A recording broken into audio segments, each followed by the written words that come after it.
حلوه الموسيقى دي. ماتش سموحه والداخليه، او الداخليه وسموحه، ان الداخليه النهارده هو صاحب الملعب، وايضا في نفس التوقيت يا كابتن سامي وادي دجله وامبي، ماتشين جامدين. يعني سموحه فرقه في المركز الرابع 18 نقطه وعايزه تنافس وعايزه تقرب. النهارده المكسب مهم جدا لكابتن حلمي طولان ولاعيبته.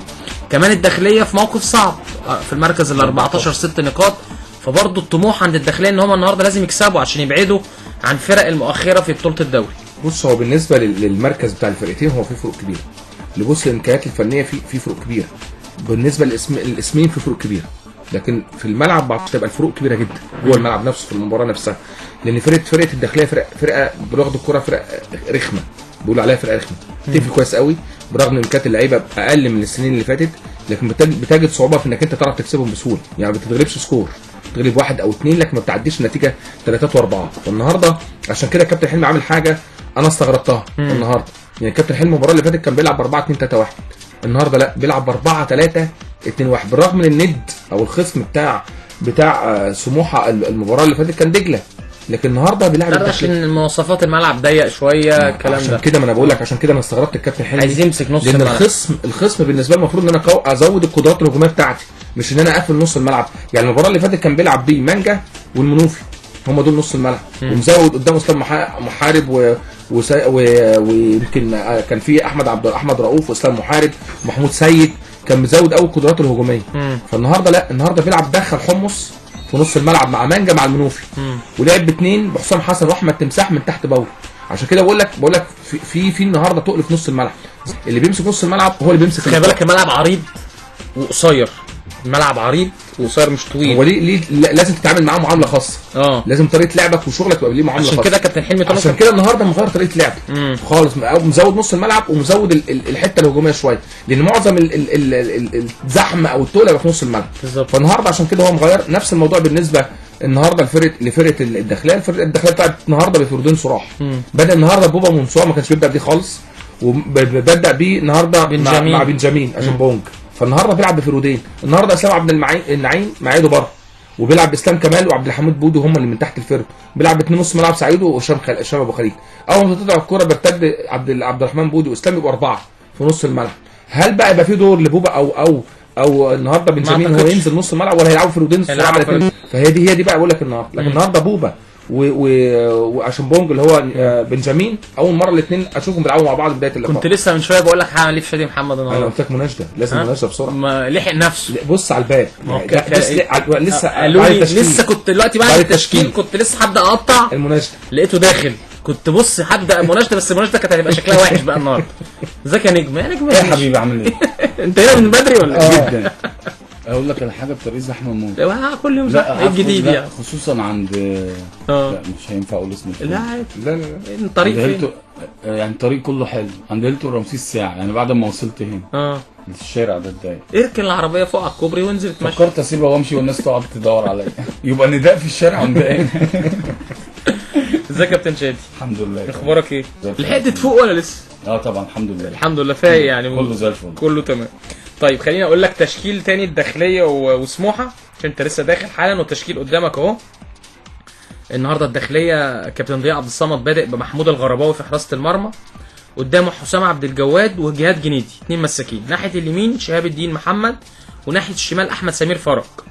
في نص الملعب سعيد وصنبوري اللاعب الافريقي بيلعب النهارده هاف ديفندر جنب هشام ابو خليل، وقدامه 2 لعيبه اللي احنا بنقول عليهم اللعيبه الحريفه او اللعيبه الوسط المهاجم، عبد الرحمن بودي واسلام كمال، و2 مهاجمين النهارده بنجامين وبوبا منصور. بنجامين يا كابتن سامي في الماتشات اللي فاتت كان بينزل شويه لتحت ويستلم ويشتغل ناحيه الشمال والكلام ده. بوبا منصور راجل مهاجم جوه الصندوق، فهنشوف النهارده بنجامين هيلعب فيرود صريح ولا هينزل شويه. بالنسبه لكابتن حلمي طولان في نادي سموحه بادئ النهارده بمحمد ابو المرمى، ناحيه اليمين رجب بكار، ناحيه الشمال ايمن اشرف، في قلب الدفاع مالو باتريك اللاعب الافريقي وياسر ابراهيم، 2 مساكين. قدامهم 3 عمرو المنوفي واحمد حمص ومانجا، احمد نبيل مانجا، 3 هاف ديفندر. يعني كابتن حلمي عايز يمسك نص الملعب النهارده، ومعاه 3 مهاجمين، احمد تمساح وحسام حسن وحسام باول. رايك ايه في التشكيل؟ وعايز اقول لك ان النادي الداخليه طبعا زي ما انت عارف في المركز ال 14 6 نقاط، وسموحه في المركز الرابع 18 نقطه، وعايز يكسب عشان يحافظ على المركز الرابع ويحاول يقرب من الثالث اللي هو نادي بتروجيت اللي عنده 22 نقطه. هو طبعا الكابتن ضياء بيحافظ على القوام الرئيسي لفرقته، ما عندوش حلول دايما، بس بنلاقي التحركات في احمد سمير فرج الماتش اللي فات ما لعبش، او الماتشين اللي فاتوا ما لعبش، كان بيلعب محمود ناحيه الشمال. احمد جمال كمان هو احمد هو مغير الطرفين مغير الطرفين النهارده، حاطط 2 راسين حربه قدام، دايما بيبتدي بوبا بينزل الشوط الثاني بيزود له القصه الهجوميه، لكن لا النهارده بيبتدي 2، وعجبني في تفكيره النهارده. همشي بقى ورا الكلام اللي بيتقال 2 راسين حربه تبقى راح يجازف. انت فاهم؟ يجازف ليه؟ مش فاهم يعني، خلاص بقى المنطق كده بتاعنا، فهنمشي ورا اللي بيتقال. زمان كانوا بيلعبوا ب2 راس حربه 2 وينزل 2 كمان الشوط الثاني عشان لو انت خسران بس دي كانت طريقه لعب الفرق كلها، يعني 2 فراوده على الناحيتين، هنا 3 4 3. والله انا لو مدرب والله ما العبش ماتش من غير 2 فراوده. لو بلاعب مين حتى لو فرقتي ضعيفه لازم يبقى عندي ترجمه لشغلي، الاستحواذ والحاجات دي. مش بقول لك الاهلي انا كده، انا بحب كده. مش بقول لك الاهلي كان بيلعب 3 4 3. الثلاثه اللي قدام دول ما كانش عندهم اي واجبات دفاعيه خالص. شرط 2 فراوده يبقى انا او واحد فيرود يبقى انا بدايه. ممكن يبقوا 2 ومفيش ممكن 3 من تحت بيكملوا كويس، يبقى اكمل ب4. يعني انت عندك النهارده الاهلي بيعتمد مين في مصر اللي بيكمل كويس؟ لا طبعا عدد اللعيبه. ايوه مع عدد اللعيبه. عبد الله سعيد بيكمل كويس. فاهمين اللعيبه الاهلي والزمالك عندك بنسبه كبيره مصطفى فتحي ساعات. هقول لك على حاجه مفاجاه، بس هكلمك على كمان سموحه. بالنسبه لي انا هبقى مختلف شويه بقى، وهكلمك في تشكيل عندي، بس حاجه عايز اقولها على تشكيله سموحه، بس خليني اخلص الداخليه موقفه صعب جدا، بس من الفرق هو مع الفرق اللي تحت، بس من الفرق اللي تقدر تلم نفسها بسرعه وعندها من الامكانيات البدنيه والفنيه اعلى جدا شفناها، من غير ما ادخل بقى في اسماء. فممكن يرجع الفرقه تتلم، ممكن يرجع بسرعه او يبعد عن ال6 أو ال7 اللي احنا بنتكلم فيهم تحت. ملعبه ضيق، فهو بيستغل دوت اللي هو الملعب الضيق، وفي نفس الوقت يحط راسين حربه يخلص من البدايه ويقفل بقى الماتش يموته، خصوصا لاي فريق في ملعب الداخليه هيعاني. دي واحده. عايز اروح بقى على سموحه. انا بشوف منوفي في وسط الملعب، وهقولها بمنتهى الصراحه بقى النهارده، هو ابراهيم صلاح في نادي الزمالك، نفس نوعيه اللاعب. حد سالني تقصد ايه؟ سرحانين ولا ايه؟ منوفي ايه؟ انا عندي حاجه نفس نوعيه لعبه، هي نفس نوعيه لعب ابراهيم صلاح، نسخه واحده. ماشي. اللي هو لو انا عايز رتم سريع جوه الماتش ما يبقاش سريع، لانه كورته غالب عليها البطء شويه، لما يمسك الكوره بيطلع البص اللي هو السليم 100% دوت، فبيبقى اللعيب اللي زي كده بيبقى هو بطيء اكتر منه سريع. لكن انا بشوف لما بيبقى مانجا واحمد حمص ومحمود سيد اللي قاعد بره، من وجهه نظر اللي بيصنع الفارق، لعيب متميز جدا جدا جدا، وهو اللي بيعمل الصح، مش موجود احتياطي النهارده.